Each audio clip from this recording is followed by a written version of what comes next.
On everybody, welcome back. In this video we are looking at the Monday NBA slate. We have 9 games tonight starting at 7 p.m. so let's get started.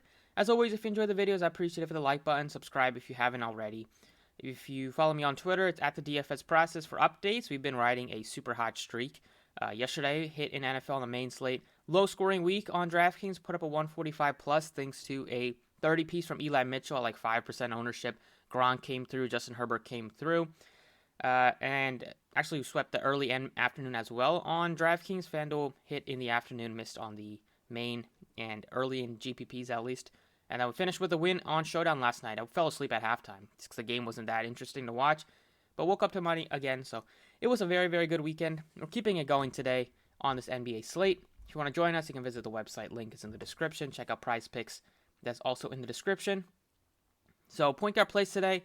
You have LUKA DONCIC at $11,300. He's been more consistent as of late, at least getting you in the 50s, 54, 56, 56, 80, 55, 53. So he's been over 50 in 7 of his last 10. It's a spot against Cleveland that is about middle of the pack in terms of defense. They don't play at the fastest pace. There's not a crazy amount of spend-ups on this one, so I think LUKA is viable. You can go down to LaMelo Ball, who came through last time out, overtime. As I mentioned, that was the best game to target on the slate, and it ended up going for 270 points at the end of regulation. We got some extra points in overtime, but that game stack worked out perfectly with Kevin Porter, Christian Wood on the other side, and bringing it back with LaMelo, PJ Washington, and Gordon Hayward and some of these other guys on the Hornets. LaMelo's going up against his brother Lonzo. Should be a fun back and forth. I kind of like getting to LaMelo again today. 10-4 gives you triple-double upside now. He's done that twice already this year, and just plays big minutes. It should be a close game here. You have Lillard and Murray as some cheaper options here. Lillard gets a tough spot going into Utah, so he's probably not going to be that popular. DeJounte gets a decent spot against Washington.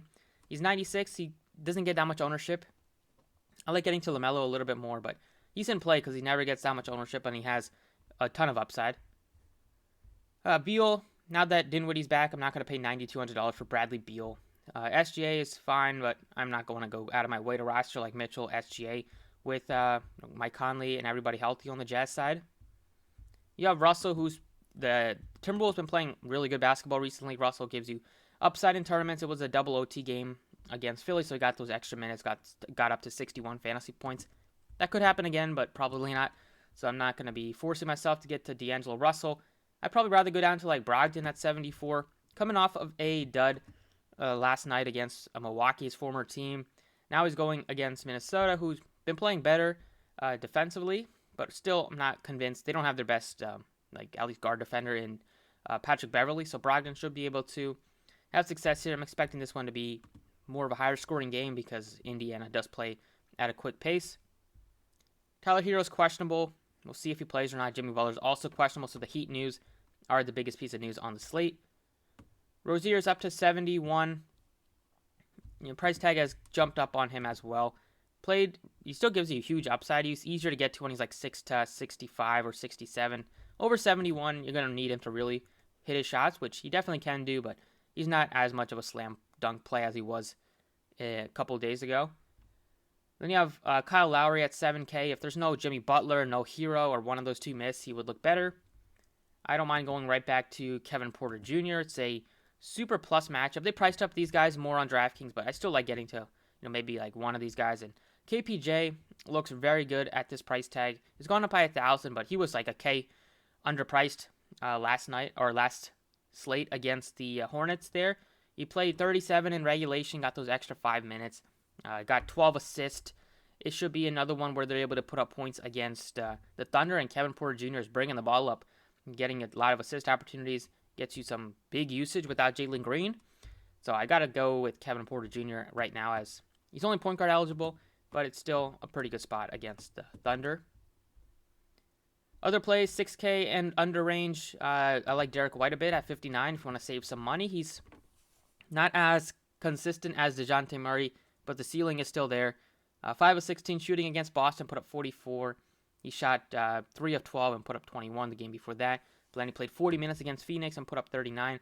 So if he's playing well, he's going to get more minutes. There's a chance they don't have Devin Vassell and or Doug McDermott again today. So if those guys are out, Just probably secures the minutes more for Derek White. Like, even if he is struggling, Pop will probably keep him out there. Other plays at point guard in the 4K range. Devontae Graham is down to just $4,800. He's really just a tournament option at this point. Doesn't do much besides score the basketball. Now that Brandon Ingram is back, but if you make a bunch of teams, you should probably have a sprinkle of him at that cheap price tag. And Coby White is $37. Still very underpriced for a guy that can get hot off the bench and hit some threes. He's just kind of a tournament option, but you could still, that's his price tag. I mean, I don't mind playing him if you want like a high upside, low owned type of player. Let's move on to a shooting guard, where you have LaMelo at 10-4. He looks to be the best option to pay up for here. Anthony Edwards is up to 79, Russell is 78. So they priced these guys up a little bit more. I probably still like Edwards just for his kind of bigger overall ceiling. Russell did have 62, but typically Edwards gives you the higher ceiling, Russell gives you the higher floor. 7K range, you have Rozier and Barton. If there's no Jokic, you can go to Barton at that price tag. I like Derek White at his tag at 59. I mean, Kelly Oubre is priced up, but he still gives you a lot of upside. He had 5 stocks against Houston. He's going to play over 30 minutes just without Plumlee, and they will rotate him in and out of the lineup. And he even closed last game in place of Gordon Hayward, and he closed the 4th in place of Bridges. So there is upside. If Oubre is playing well, he's going to be in the closing lineup. You have Jalen Suggs, 53. They already ruled out Cole Anthony, so Suggs looks okay. The matchup is tough against Philly. Now that Embiid is back, just not going to be able to get to the rim very easily. LeVert at 53 looks probably a little bit better than Suggs, just given the matchup, and the price tag on him is super affordable. Looking at guys in the 4K range, you could look to Beasley. Anytime Beasley is at this sort of price tag, he gives you upside for GPPs, especially without Beverly. We have Shake Milton, I think is doubtful, so you'll probably see more minutes for like Maxey and probably a couple more for like Korkmaz. They'll just throw in somebody at his backup point guard minutes. Under 4K, we have Cody Martin, who plays a decent amount for the team. He plays like 14 to 28 if he's playing well. He was in foul trouble last game, so don't read too much into it, but typically like he's gotten 28 to 30 plus minutes in most of these games recently at a very good price tag.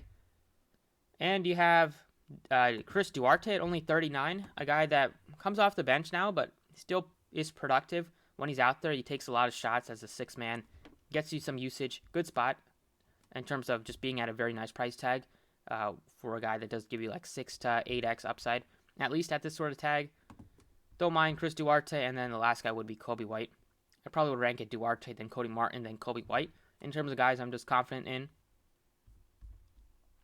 Moving on to small forward. At the, shooting guard, I'll plug in LaMelo Ball here. At small forward, you have Paul George at 10-2. He's not been paying off his salary as of late. 41, 31, 47, 43, 39. It's been a while since he's put up even close to 60. Like 53 at this price tag is still not going to get it done. You're going to get your guys in the 7K range that are going to get you close to 50. So it's a okay matchup against the Pelicans, but I'm not forcing myself to get to Paul George. I'd rather get to like LaMelo, who's really flashed his ceiling all year. You have Bridges at 8K. Probably a bit too expensive for me. I'd rather go to like Gordon Hayward. Gordon Hayward at 63, $1,700 cheaper. You have Gordon 65 if Jokic is out once again. The 5K range, you have Kelly Oubre, looks decent. Josh Hart looks okay. Nobody looks that appealing. We'll probably get more news throughout the day, which will make things easier to get to. If you are looking for like cheap plays, you have Lonnie Walker at 36 as a GPP sort of option here. Looking in like the 4K range, you have Duncan Robinson at 46. If there is no Jimmy Butler, he would look like a good play and kind of somewhat easier to get to him at that sort of salary. Moving on to a power forward, DeRozan, 87. Now that Vooch is back, these guys are still, they're not like core plays. With Vooch out, it was easier to get to guys like LaVine and DeRozan, but with them all being pretty expensive, I don't see myself forcing them, even though it is a very good spot against Charlotte.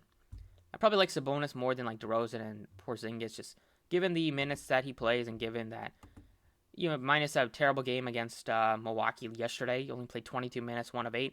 He's been typically solid. Most times he's getting you 40s, high 40s, and that price tag is pretty good to pay off that salary. If Evan Mobley at 67, he came right back from missing a couple weeks, a week and a half, and he played 33 minutes, put up 37, didn't miss a beat. 5 of 12, 4 blocks. He's been really racking up the blocks this year. Gives a huge upside for tournaments. And the price tag on him is down at 67, so really like his tag. Yeah, Wendell Carter at 63. Mo Bamba is questionable. It's not an easy spot against Philly, but if they don't have Mo Bamba, then it's easier to get to Wendell Carter. He's still probably underpriced just without Cole Anthony, and if there is no Bamba, it's just Carter's going to get almost all like the center minutes. They do have Robin Lopez and Wagner that they can play, but Carter will get a super solid amount of minutes if he is not in foul trouble. I like getting to PJ Washington once again. Got off to a slow start, but then he heated up in the second half in overtime. Played 35 minutes. You're looking at like 30 minutes out of him at least in regulation, I would say, if he's not in foul trouble without Plumlee. The matchup against Chicago in this front court is fine. I'm not scared of Vooch as a defender. And Washington hit the three, get you rebounds, get some defensive stats with blocks and steals. And all around, for a guy that's a point per minute producer, he's underpriced for a 30-plus minute role that he should be looking at if he's not in foul trouble. So he looks good at power forward. They priced up like Wagner, so I'm not that interested at 49. Yeah, Morris, I don't know if he'll play on a back-to-back. If he does, he looks okay at 46. And then at the bottom, you have Covington at $3,800. He looks pretty good. They do not have Norman Powell today, so you'll get solid minutes out of Covington, solid minutes out of Nasir Little. So I think Little will start in place of Powell, but Covington at 38 looks to be pretty good a guy to at least take a shot with. You'll probably see over 30 minutes easily. Then you do have like Larry Nance as well if you're looking to be a little bit different. Moving on to center, you have Jokic at 11-4. If he does play, you can sign me up for that. Embiid missing a couple of games. I don't know what Doc Rivers is doing. Embiid hasn't played for 3 weeks. It was a double overtime game, but Embiid must be dead tired after that game. He played 45 minutes after missing 3 weeks, and we know Embiid's conditioning is not at the peak form. He played amazing, though. Gave the Sixers a chance to win. But that is definitely not what they wanted to do, play Embiid 45 minutes in his first game back. We've seen a lot of other players, after missing some games due to the protocols, they come in and played like mid-20s, high 20s. Embiid played almost double that. So it's a very good spot against Orlando. If you want to go to Embiid, I'm not going to argue with you. You have some good price tags on Sabonis. You can take a shot on Vooch. Christian Wood, fresh off of a monster 64-point game. He was amazing in that matchup. You always want to target bigs against Charlotte. Charlotte's just overall so bad defensively. OKC they don't play at the fastest pace, so it's not the easiest spot. I mean, it's such a much different spot than usual, but Rockets playing better basketball, won 2 straight. Can't say that has happened very often for them, at least as of late. At the bottom, you have Nurkic, you have Wendell Carter at 6K guys that do give you upside, but it's tough for me to pass up on Jakob Poeltl in a good spot against Washington. The price tag on him is super appealing at 57. He plays north of 30 most times. If he's not in foul trouble, he'll get you over like 32 to 35 minutes. And on the season, he is a point per minute guy, has had a couple of monster games. So it's a very good spot to go to Jakob Poeltl if you wanted to get to a piece of San Antonio today. Moving on to the guard spot. Looking in like the 5K range or so, you have a number of options, which we kind of talked about. I kind of don't mind getting to or taking a shot on Derek White at 59. I don't expect him to be super popular. I don't know if Vassell will play or not, but if he's out, just more minutes for Derek White. He's played 37 and 40 in 2 out of the last 3. And I think the Suns might have gone to overtime, but still plays good minutes in regulation if he's playing well and not in foul trouble. He's not as bad of a shooter as he's showcased so far this year. You would expect him to kind of pick it up at some point. And on the season, he's still not been terrible, averaging 28 in 31 minutes. Give him some extra minutes. If he does get up to like 35, put up 30 at least fantasy points, that's not the end of the world at this sort of price tag. And then the last guy I'm going to plug in here, in the forward and around the $6,300 range, we have Wendell Carter, and we have Gordon Hayward as 2 guys that I'm kind of looking at. You have Gordon there, maybe looks better, but we have to wait on the Jokic news. But maybe somewhat of a coin flip between these guys, and Carter does give you probably a higher type of ceiling, but the floor can also be lower against Embiid. But if I had to pick one, it would be Gordon Hayward. But I don't mind trying to, maybe you can get to both if you wanted to. But Hayward looks pretty appealing. He's playing good minutes in close games here. This one should be close against Chicago. You have two pretty good teams squaring off on the road. His ceiling has been over 40 a couple of times this year, 45, 43. Don't expect him to be super popular. And he's been shooting the ball a lot better. Well, a lot better than some of these other guys this year. 40% from 3, 46% from the floor, hits his free throws. A lot to like with Gordon Hayward. So that's kind of the first look at this NBA slate for Monday. On DraftKings, let's switch over to FanDuel. All right, on FanDuel point guard plays, we have LUKA at 10.6. LaMelo is $1,000 cheaper at 96. And then you have DeJounte sandwiched in between them. So I don't see DeJounte getting that much ownership, compared to these two other guys. So if you want to play that game, you can play DeJounte. But personally, I still like LaMelo given that price tag at 96 on FanDuel. You have Lillard at a good tag, but the matchup is kind of scary against Utah on the road. Other plays that look appealing could look to Maxey or Russell at their price tag, 75. Brogdon is underpriced on FanDuel at only $7,200. In the 6K range, you have Kyle Lowry at only 68, would be a tremendous play if there's no Jimmy Butler or no Tyler Hero. You can get up to Terry Rozier. Lonzo, if you wanted to stack the Ball brothers together, he's only 67. In the 5K range, you have Derek White, Jalen Suggs as probably the two best plays at that price tag. Sub 5K, not looking at anybody that much. I don't really have any interest on FanDuel, at least as of now. At shooting guard, you can get to Paul George. He's 92. He's easier to get to than 10-3 on DraftKings. Bradley Beal is easier to get to at 87. But I kind of like getting to a point guard that at this position. You can get to Malcolm Brogdon. He's only $7,200. He's been very consistent for the most part this year. Just had a bad game against Milwaukee yesterday. But didn't play that many minutes, so he should be good to go on a back-to-back in terms of just being fresh. And he's plays big minutes in close games, so I like Brogdon. You can go definitely look to Will Barton at 64 if they do not have Jokic today. Once again, other plays would be Rozier, Gordon Hayward, Jalen Suggs, Karis LeVert at 56. And below $5,000 in the 4K range, you have right at 5K will be Eric Gordon. It looks fine. Without Jalen Green, he's just been playing a lot of minutes starting.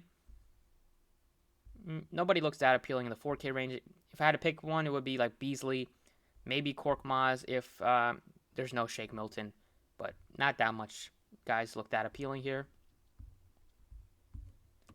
Moving on to small forward. Butler is big piece of news we're waiting on. He's questionable. If he's out, then load up on like Tyler Hero. If he's in, load up on Kyle Lowry, Bam. They all look really good. We have Tobias 76. He's appealing, but Embiid is back, so it's not like you'd expect Tobias to smash every single time out there. Kevin Porter Jr. is super underpriced on FanDuel, so plug him in. He looks good on both sides, but especially FanDuel where you can play him at point guard or small forward. It is easy to get to him. Covington is priced up, so I'm not interested in that tag. I'd rather go down to Nasir Little. Duarte is also priced up. So FanDuel's done a pretty good job of pricing some of these cheaper guys than DraftKings. So I'm not that interested in a lot of the guys in like the 4K range and the 3K range. Like Little would be a good play, maybe if he starts. At power forward, they continue to have this position pretty affordable. So you have Bam at $7,700. He would be it would be very tough to get away from if there is no Jimmy Butler. Sabonis is only 83. That price tag looks super appealing. I don't want to get to KP when I have that many other good plays. So I'm definitely looking at Christian Wood. He's only $7,400 against the Thunder. Super underpriced. You can play him at two spots, so very easy to get to him. Another guy that is super easy to get to is PJ Washington on both platforms, especially on FanDuel where he is only $4,900 dual position eligibility. You can plug him in at center if you wanted to, or you can plug him in at power forward. It doesn't really matter, but the other guys at center would be either one of Christian Wood, PJ Washington, Bam Adebayo if there is no Jimmy Butler. Sabonis looks very good at that price tag. You have Cat at only $8,800. And if you need a cheap play, it would be Jakob Poeltl at $5,800. It's also super underpriced. So power forward and center are loaded. You have Wendell Carter you could take a shot on. But maybe I'll just plug in Jakob Poeltl at center and keep Christian Wood at power forward. So these 5 on FanDuel look like great starts to a lineup. And that is about it for the video. So thanks for watching. Best of luck tonight, and I will see you all next time.